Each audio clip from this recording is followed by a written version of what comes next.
This is the Chinese garden, but I cannot go in because it's under renovation. Now I go the another way around.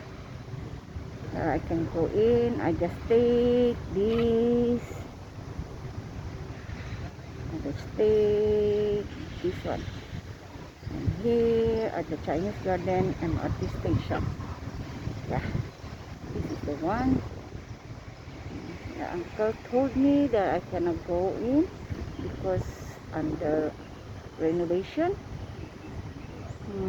Now we're going back at the same way.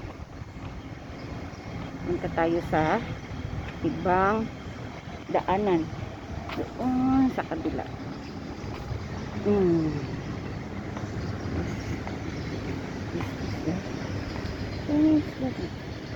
Let me check at the pagoda at this way. You can see the pagoda this way is nearer. Dito lang natin makikita ang pagoda na maganda ang view. That's it. This way.